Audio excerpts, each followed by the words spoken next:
listening to Think Like an Economist, a Himalaya Learning production. For exclusive content like bonus episodes and supplemental materials for this podcast and others like it, go to himalaya.com/econ and enter promo code ECON, E-C-O-N, at checkout to get your first 14 days free.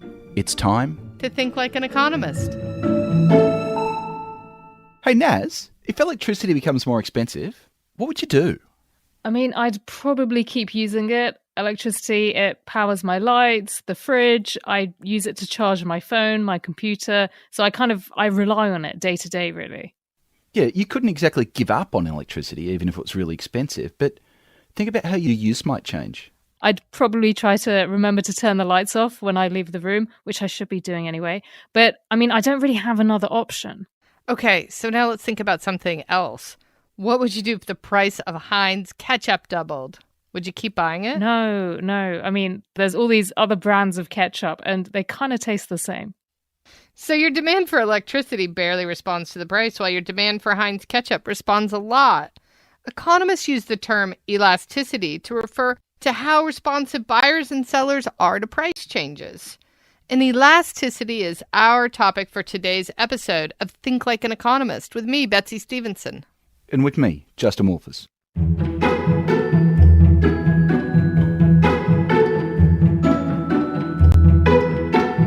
Remember, this is the podcast where we'll teach you the superpower tools of economics to transform your life. Naztaran Tavakoli-Far joins us as we dive in. So, elasticity. This makes me think about elastic bands and stretching things out. Yeah, that's a pretty useful way to think about it. Economists use the word elasticity to describe how flexible you are as a buyer or seller. Do you change your behavior a lot or a little when the price changes? So thinking about things being stretchy or flexible or responsive is exactly what elasticity is all about. Let me be more specific. The measure of how much people respond to price changes is called price elasticity. When we're looking at how buyers respond to price changes, we talk about the price elasticity of demand. And the price elasticity of supply measures how much sellers change the quantity they produce if the price changes. And in both cases, if you're more elastic, you're stretchier, more flexible, more responsive. You respond more to changes in prices. So small changes in price cause relatively larger changes in the quantities you buy or sell.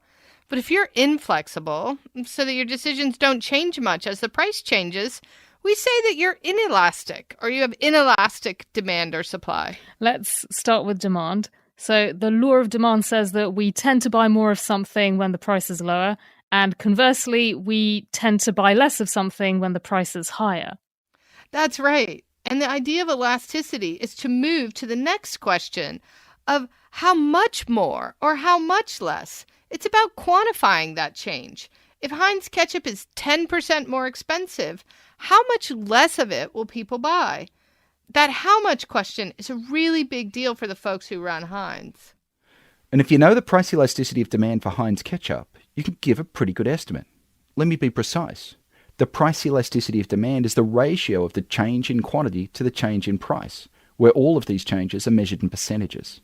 So if the price elasticity of demand for Heinz ketchup is 3, then the change in the quantity of Heinz ketchup people will buy will be 3 times larger than the change in price.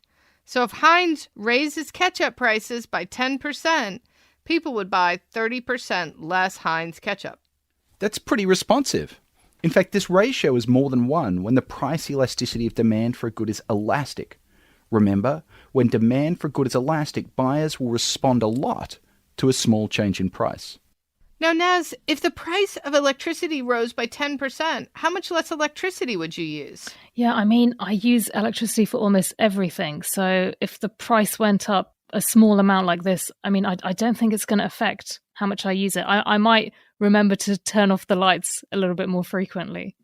And that's not going to change your electric bill by much. It's maybe a 1 or 2% decline in how much electricity you use. So because your change in electricity use would be small compared to the change in the price, your demand is relatively unresponsive or inelastic. So my demand for some goods is elastic and my demand for other goods is inelastic. And given this, how can I tell if something's going to be more or less elastic when it comes to my demand? Naz, you said you'd probably stop buying Heinz ketchup if the price doubled, and you talked about how there are other things you could buy instead. You're thinking like an economist. That's the opportunity cost principle at work. You asked, or what? Exactly, because if I don't buy Heinz ketchup, I can buy another brand, and there's a lot of them out there. That's the key to elasticity. Your next best alternative to Heinz ketchup is a pretty good substitute, some other brand of ketchup. That substitutability is what makes your demand for Heinz ketchup so elastic. The better the substitutes for a good, the more willing you'll be to respond to a price rise by buying something else. So the more competing products there are, the more elastic the demand is for that good. Think about it. People have alternatives they can buy instead. And the more indifferent they are between their current choice and their next best alternative, the more likely they'll be to switch if the price changes.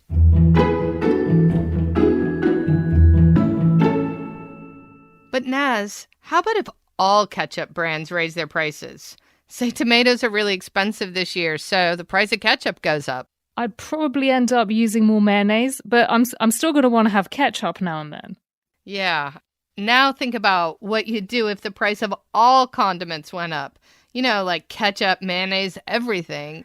Ooh, so I could just put more salt on everything, maybe. But that sounds really boring. So I'm still going to need my condiments. Right. So your demand for Heinz ketchup is really elastic. Your demand for ketchup overall is a bit less elastic.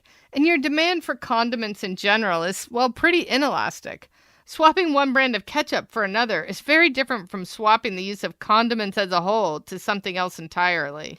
But you know, I do have a friend who swears that Heinz ketchup is the best thing ever, so I don't think she'd ever give it up. Yeah, that's what every brand would love to hear. Advertising is designed to make you think that there are really no good substitutes for their product.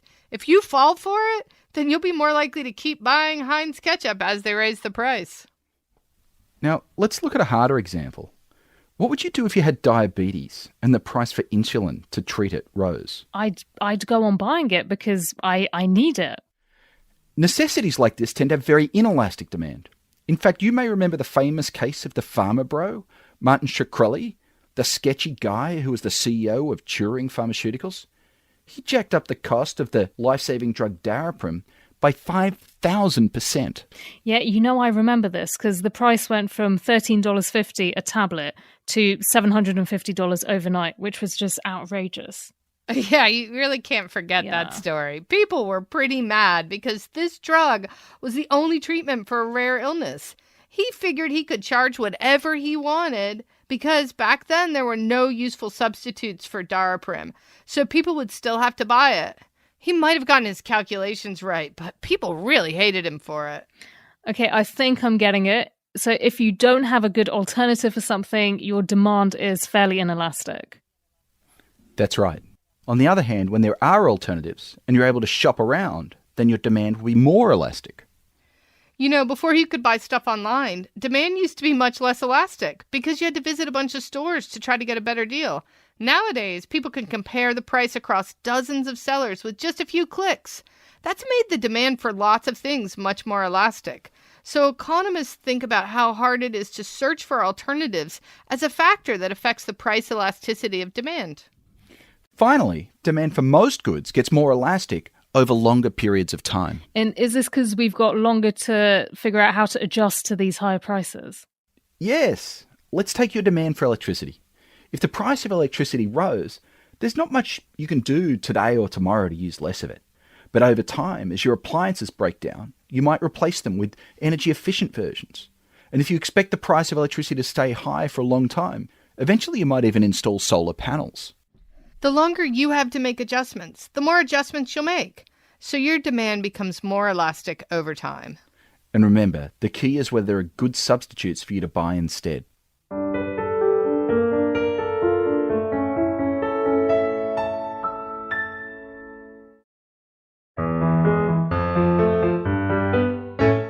Betsy, Justin, we've been digging into elasticity.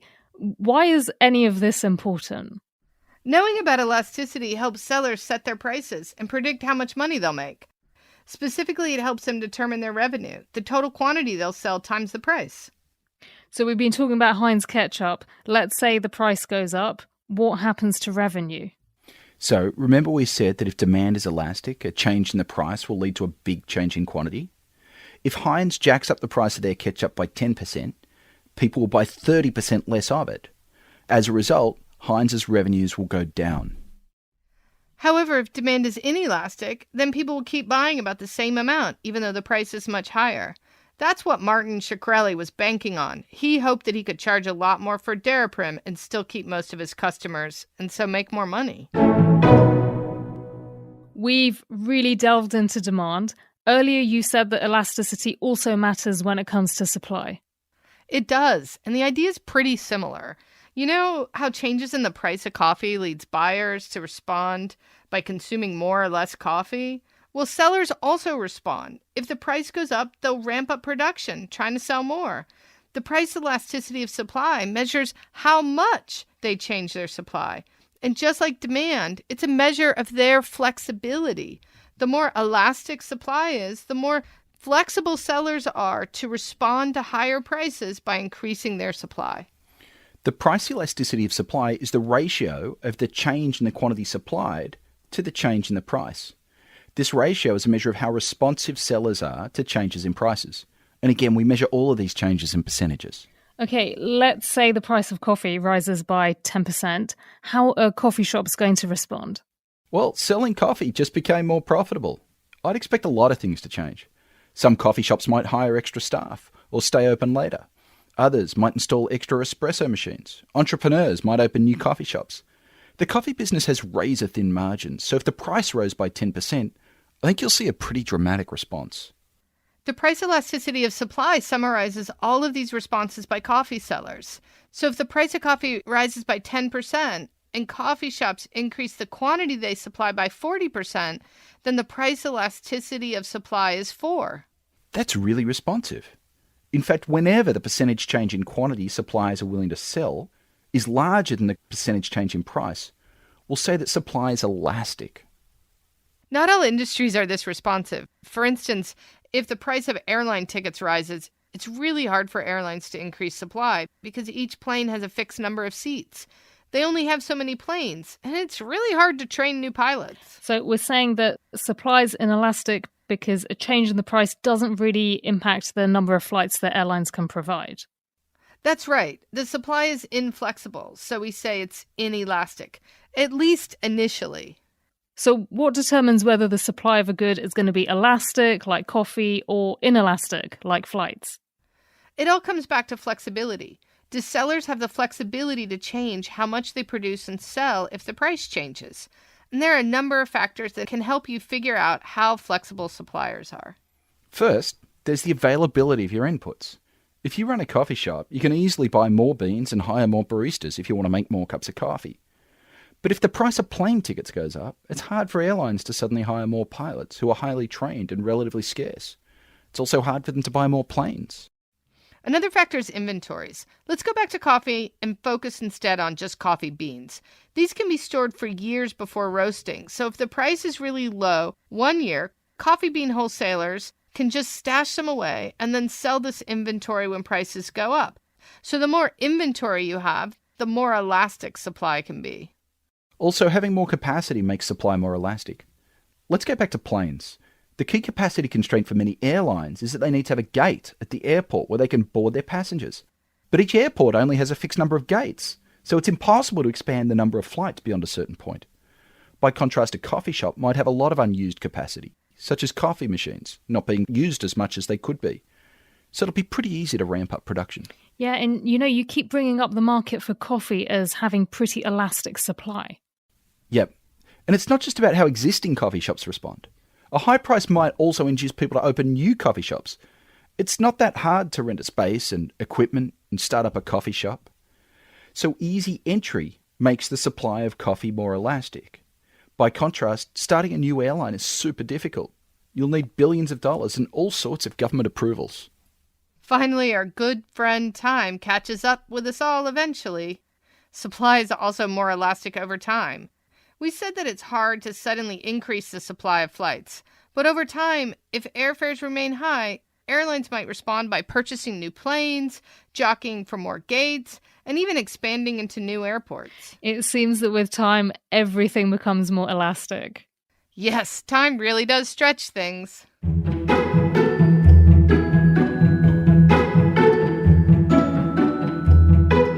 We've just stretched out the concept of elasticity. How can we summarize it? Whoa.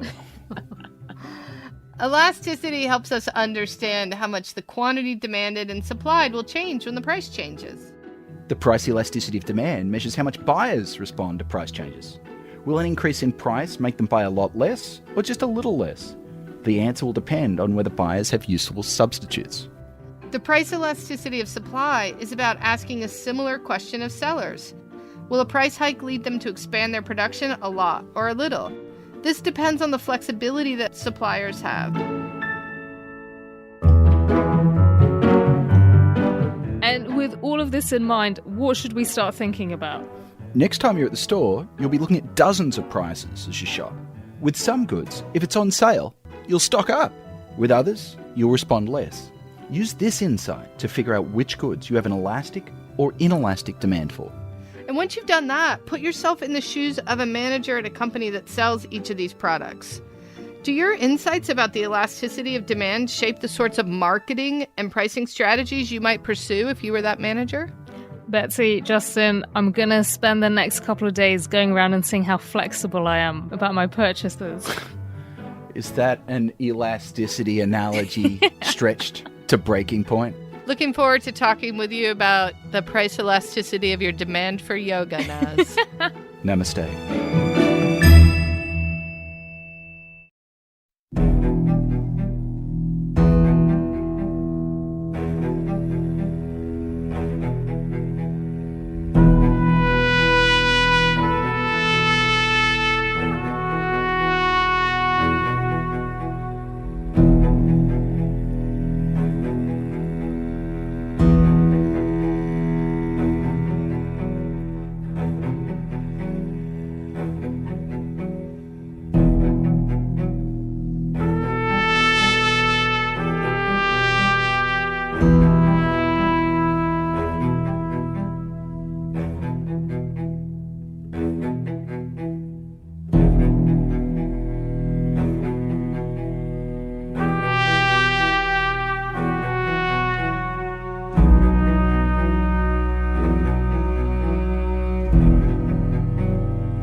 young dirty crooks out there.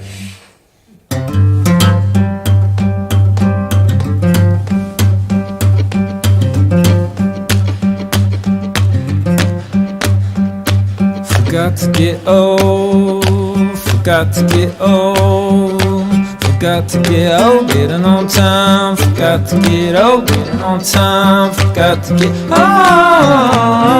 Tight. Walking to the other side, to the light, yeah. When no one really ever dies, no one really ever dies. Oh, sweet, oh, oblivion, dear child, and we were so very young and wild. Got to get it.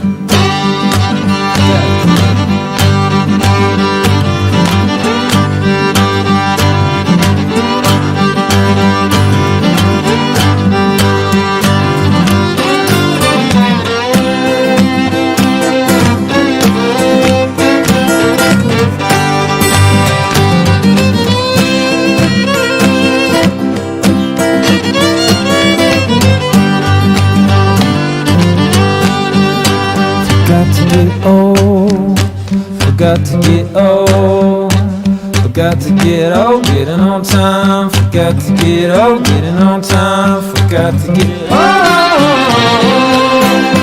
Why?